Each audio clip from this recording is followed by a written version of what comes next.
Hello, and welcome to Chess Book Reviews 115. This is going to be about the first world chess champion, Wilhelm Steinitz, who was born about 1836 and died at about 1900. I do a Jonathan Spillman and just guess the dates. That's about right, actually. This is a book which has been around for a while because of the Dover reprint. 1974, when Steinitz were but a lad.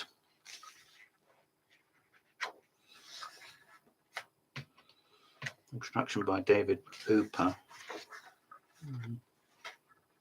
It's by Charles de Vide, a name that's just forgotten nowadays, but nevertheless,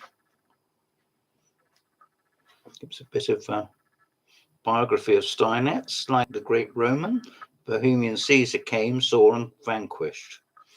In matches, he defeated opponents in the most impressive style of single games, whether on the level or at odds. He scored an overwhelming majority. Simultaneous performances, he broke all records in regard to score, as well as the number and caliber of his opponents. How about that? I should stress that this is the type of notation that it has. So it's English descriptive, but it appears a bit ponderous to us, perhaps. It's got a tournament record from 1862 through to 1899, when he wasn't quite with it anymore, bless him. And I do bless him. I come to praise Steinitz, not to bury him.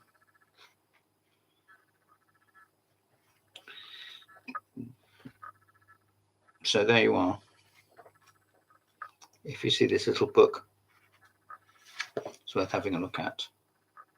This book tells Steinitz's story, his biography, his achievements, presents a selection of 70 odd representative games. I agree with that. There we go. The second I have for you is by the Linders. Linda and Linda. These books are not that widely available. This one was $24.95 and has notes by Carsten Müller, his grandmaster. So, I mean, some of these are pretty special. This was published by Russell in the United States 10 years ago. Here, for example, is a little photo. Hastings 1895, the famous tournament, the strongest tournament in history up to that point. I don't think anyone would argue with that. Steinitz's matches against Lasker from 1894, when he lost 7-12.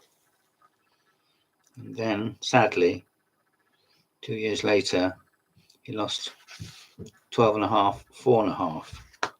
He lost the first 4 games, which was very, very sad.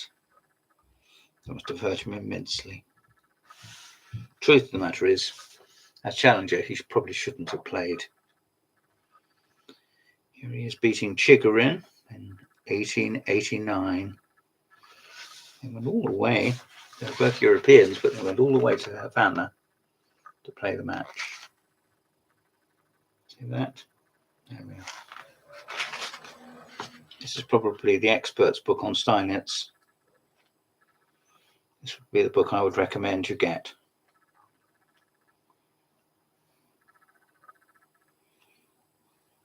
Some of these games you'll know, I hope, and most you won't, but you can become acquainted. There's Steinitz playing Anderson. Anderson on the left, of course. There we are.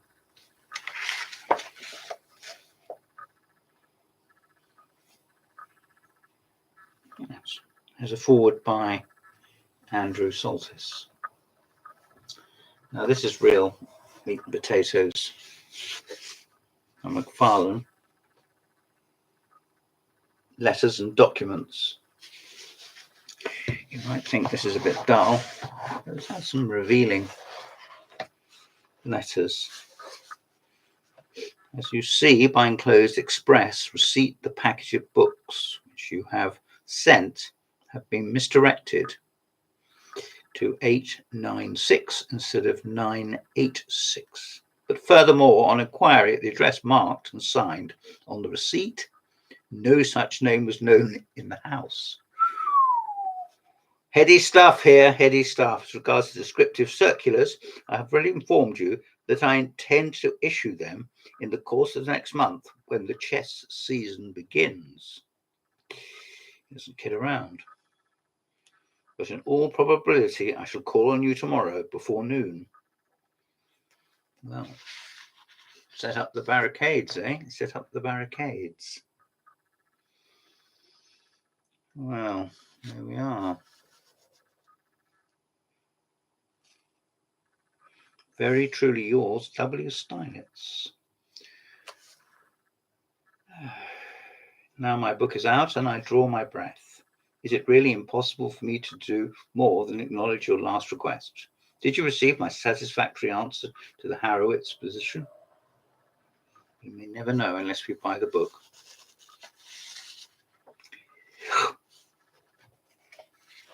Steinitz arguing about various positions. And of course, the inevitable money. A small amount of games appears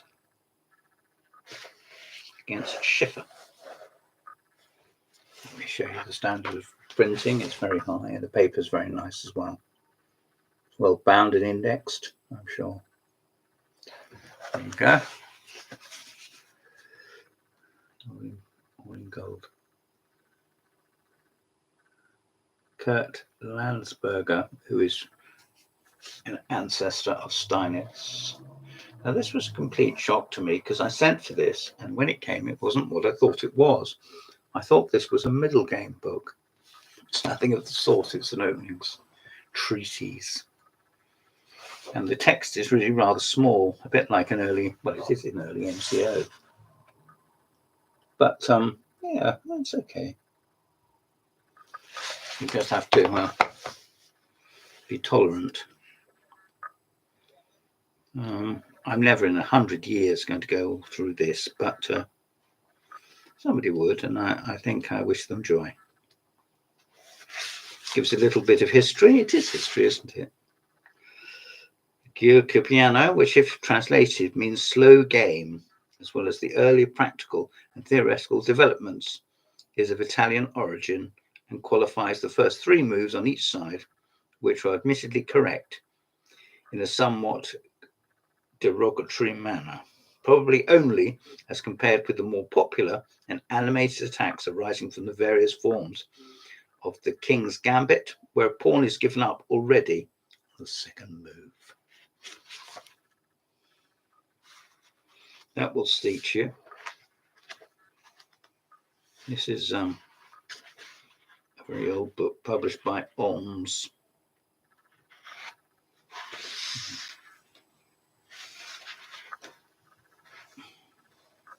In fact, I think it's several books all bound together.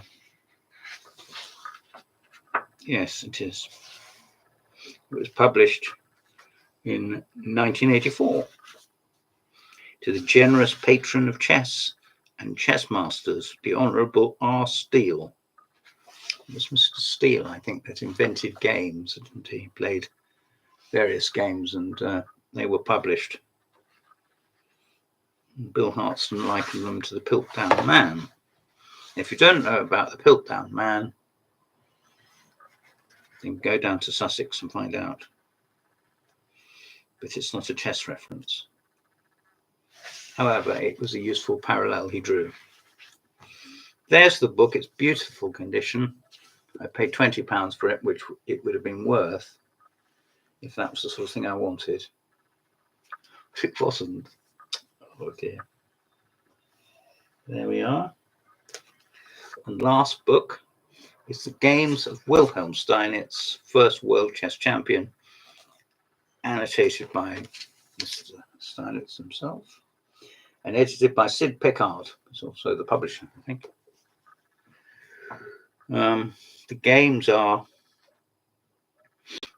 in descriptive notation, not. They are in algebraic. Sorry, I'm half asleep. They're in algebraic. There they are. And it gives the tournament games, match games, simultaneous blindfold, games at odds, informal games, you name it, it's all here. They do bang in a bit of analysis and diagrams occasionally in the manner of Informator. I think it's quite good. I use it sometimes. It is surprisingly difficult to write anything about Wilhelm Steinitz, he says. I think I would agree with that. I think it probably is. There we are. Let's see how many games it contains. That I don't know. So I do know 1,022. And the last game was played in 1899 against the Liverpool Chess Club. There you have it. And that's Steinitz, irascible, he was. This has been Chess Book Reviews, a short one, I admit. 115. Please, please like and subscribe down below. Badly need some support. Thank you very much. Thanks to all those people who have joined, by the way. Much appreciated. David Clayton is an example of that. Thank you.